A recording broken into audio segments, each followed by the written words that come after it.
Hello everyone, this is Dr. Pragya Gupta, consultant obstetrician and gynecologist, Tender Palm Hospital, Lucknow.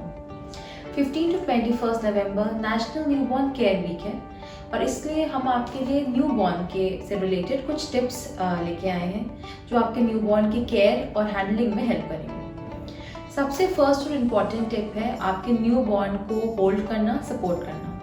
जब भी आप अपने newborn को hold करते हैं, चाहे सिटिंग पोजिशन में या स्टैंडिंग में, कुछ बातों का विशेष ध्यान रखना चाहिए, जैसे बच्चे की नेक का प्रॉपर पोजिशनिंग, प्रॉपर होल्ड, उसकी स्पाइन का और उसके बैक का। जब बच्चा तुरंत पैदा होता है, नया होता है, अराउंड 1 to 2 months में उसका नेक और स्पाइन बहुत वीक होता है।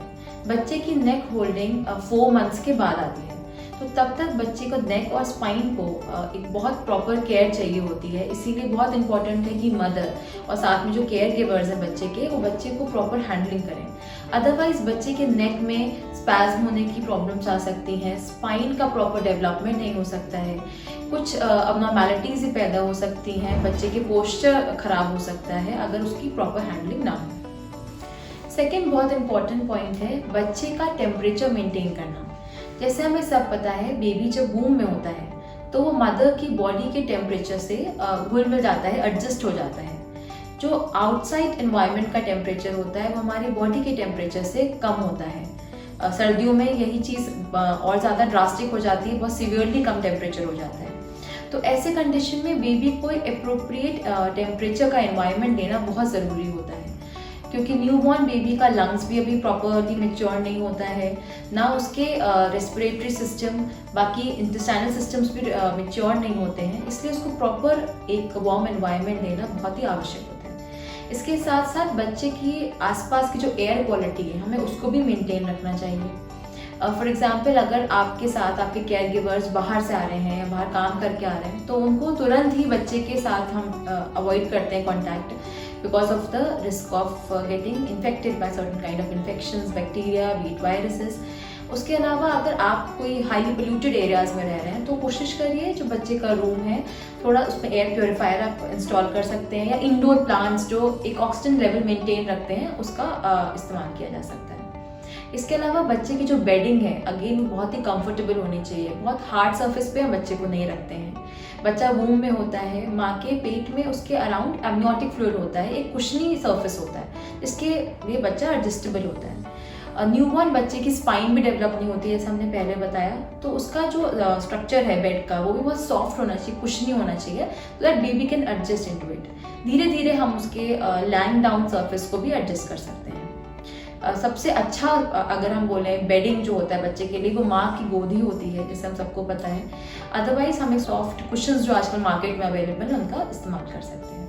थर्ड बहुत इंपॉर्टेंट पॉइंट, स्पेशली जो फर्स्ट टाइम मदर्स बनी है उनके लिए, बच्चे को ब्रेस्ट फीड कराना बहुत ज़्यादा इंपॉर्टेंट है, स्पेशली फर्स्ट 6 months, जिसे हम एक्सक्लूसिव ब्रेस्ट फीडिंग का नाम देते हैं। फर्स्ट 6 months का में जो माँ का दूध निकलता है वो it is rich in carbohydrates, proteins, lot of vitamins, जो बच्चे के लिए बहुत ज़रूरी होता है। दूसरा इंपॉर्टेंट रीज़न ये है कि बच्चे के इंटेस्टाइन क्योंकि प्रॉपरली डेवलप नहीं होते हैं, वो बाहर का फूड डाइजेस्ट नहीं कर सकते हैं। बच्चे को अक्सर कोलाइटिस की प्रॉब्लम हो जाती है, गैसेस प्रॉब्लम्स हो जाती हैं अगर उसको बाहर का कोई भी हम टॉप फीड सब्स्टिट्यूट करते हैं। आजकल मार्केट में बहुत सारे डब्बे वाले दूध आने लगे हैं, फॉर्मूला मिल्क आने लगे हैं, जिससे कंपनी बहुत ज़ोरों शोरों में प्रमोट करती है। बट हम लोग ये सजेस्ट करते हैं कि सबसे बेस्ट फूड जो बच्चे के लिए होता है after birth is mother's milk. Mother का जो मिल्क होता है वो बच्चे के रिक्वायरमेंट के अनुसार ही सिक्रीट होता है।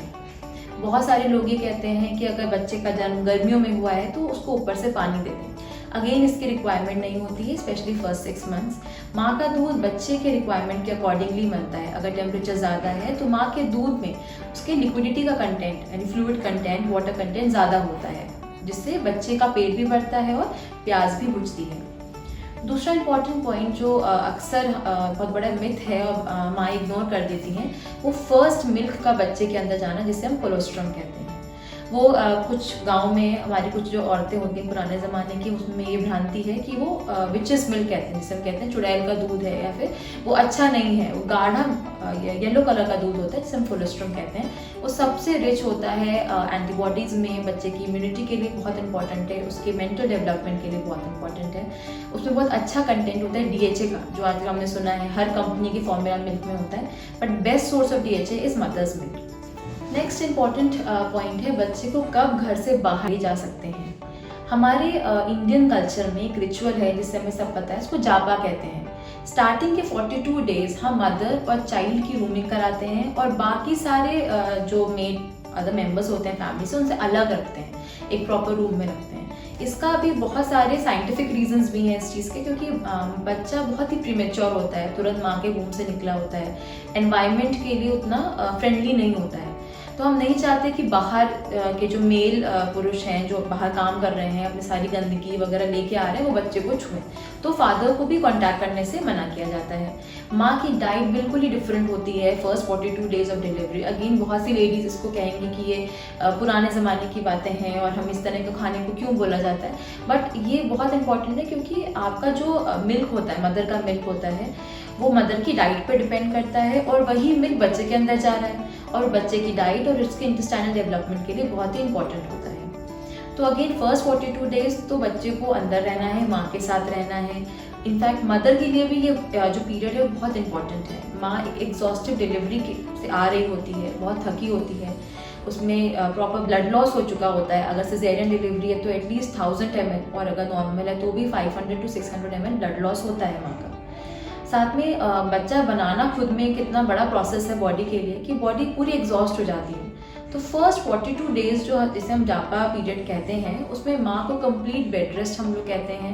इसमें वो अपना थोड़ा बहुत काम कर सकती है, but otherwise house hold activities resume करने के लिए मना कहते हैं। सेक्सुअल एक्टिविटी रिज्यूम नहीं करनी होती है माँ को। अगेन फादर के साथ रूमिंग इनके लिए मना करते हैं, क्योंकि इस समय मदर की इम्यूनिटी भी वीक होती है, बच्चे की भी वीक होती है।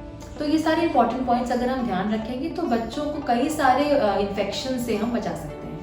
नेक्स्ट इंपॉर्टेंट पॉइंट है माँ और बच्चे का बॉन्ड, यानी दोनों का साथ में रहना। फर्स्ट इंपॉर्टेंट जो हमने पहले बताया कि फर्स्ट 42 डेज तो वैसे भी हम कंप्लीट रूमिंग इन करते हैं माँ और बच्चे की। अदरवाइज भी माँ और बच्चे का जितना स्किन टू स्किन कॉन्टैक्ट होता है, जो कि ब्रेस्ट फीडिंग में इंश्योर हो जाता है, उससे माँ और बच्चे का बॉन्ड तो बढ़ता ही है, साथ में जो बच्चे का इंटेलिजेंट कोशेंट होता है, जिसे हम EQ कहते हैं, उसका डेवलपमेंट बड़ा अच्छे तरह से होता है। कई सारी स्टडीज़ में ये देखा गया है, जिन माँओं ने अपने बच्चे को 6 महीने दूध प्रॉपर पिलाया है, उनके साथ रही हैं, स्किन टू स्किन कॉन्टैक्ट ज़्यादा किया है, आगे चल के ऐसे ही लोगों में एंग्जाइटी, डिप्रेशन के चांसेस बहुत कम मिले हैं, मेटाबॉलिक इलनेसेस के चांसेस कम हो गए, मेंटल हेल्थ बहुत ही इंटैक्ट रहती है। तो अगेन माँ का बच्चे का साथ में रहना बच्चे के लिए तो यूज़फुल है ही, जैसे मैंने बताया, माँ के लिए भी बहुत यूज़फुल है। पोस्टपार्टम डिप्रेशंस, एंग्जाइटी जो स्पेशली फर्स्ट मदर्स में बहुत कॉमन है, ऐसी माँओं में देखने को कम मिलती है। बच्चे के होते ही जैसे ही बच्चा आपके गर्भ से बाहर निकलता है, इस एनवायरनमेंट में आता है, हमें पहले ही पता है इस एनवायरनमेंट में कई तरह के पैथोजेंस हैं, बैक्टीरियाज हैं, वायरसेस हैं। तो एज अ पेरेंट हम हमेशा कोशिश करते हैं अपने बच्चों को सब चीज़ से बचा के रखें। तो सबसे इम्पॉर्टेंट जो स्टेप होता है इस प्रोटेक्शन में, वो होता है वैक्सीनेशन। अगर आप एक रिस्पॉन्सिबल पेरेंट हैं, एक केयरफुल पेरेंट हैं, तो आपको बहुत ज़रूरी है आप अपने बच्चे का वैक्सीनेशन इंश्योर करें, जो कि बर्थ के 24 आवर्स से ही स्टार्ट हो जाता है। आपके पीडियाट्रिशियन आपको एक प्रॉपर वैक्सीनेशन स्केड्यूल भी देते हैं, जो बच्चे का हर महीने, हर 6 मंथ, 9th मंथ के लिए प्रॉपर स्केड्यूल होता है। हर एक वैक्सीनेशन को लगाना बहुत ज़रूरी है, स्पेशली आज के एरा में, जहाँ अनगिनत टाइप के वायरसेस और बैक्टीरियाज घूम रहे हैं। वायरसेस अपने म्यूटेशन करके अपने कॉम्पोजिशन चेंज कर देते हैं। हर महीने हम सुनते हैं नई बीमारी आ गई है। ऐसे एरा में बहुत इंपॉर्टेंट है कि आप अपने बच्चे का वैक्सीनेशन इंश्योर करें और एक रेगुलर पीडियाट्रिक कंसल्टेशन करते रहें। अगर इससे रिलेटेड आपको कोई भी और क्वेरी हो, आप टेंडर पाम हॉस्पिटल विजिट कर सकते हैं।